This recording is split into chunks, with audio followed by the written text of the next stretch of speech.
गांव के आखिरी छोर पर एक पुरानी हवेली थी। लोग कहते थे सूरज ढलने के बाद वहां जो गया वो कभी खाली हाथ नहीं लौटा, पर कुछ छोड़कर जरूर आया। इसी गांव में रहती थी रानी, शांत, समझदार और दूसरों का दर्द अपना मानने वाली लड़की। गांव का एक छोटा बच्चा गोलू कई दिनों से तेज बुखार में तड़प रहा था। वैद्य ने साफ कहा, अगर आज रात काले पीपल की जड़ से बनी जड़ी बूटी नहीं मिली तो सुबह तक देर हो जाएगी। सब सन्न रह गए। वो पीपल हवेली के अंदर था, कोई जाने को तैयार नहीं था।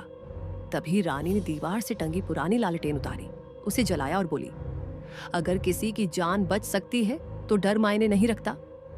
रात गहरी थी, हवा में अजीब सी सड़ांध थी। लालटेन की पीली रोशनी रास्ते पर थरथरा रही थी। जैसे ही रानी हवेली के पास पहुंची, दरवाजा अपने आप खुल गया।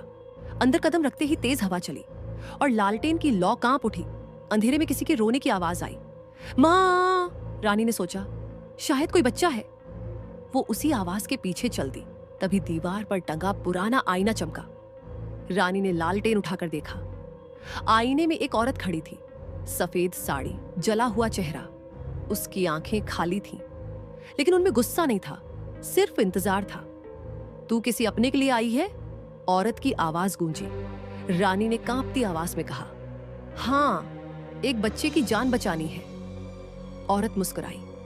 वो मुस्कान डरावनी नहीं थी, दुख से भरी थी। बरसों पहले मेरे बच्चे को भी बुखार में छोड़ दिया गया था। किसी ने मेरे लिए जड़ी नहीं लाई। हवेली कांप उठी। लालटेन की रोशनी हिलने लगी। अगर तू निस्वार्थ है तो जड़ी ले जा।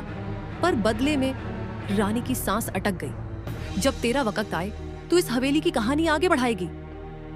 पीपल के नीचे जड़ी रखी थी। रानी ने उसे उठा लिया।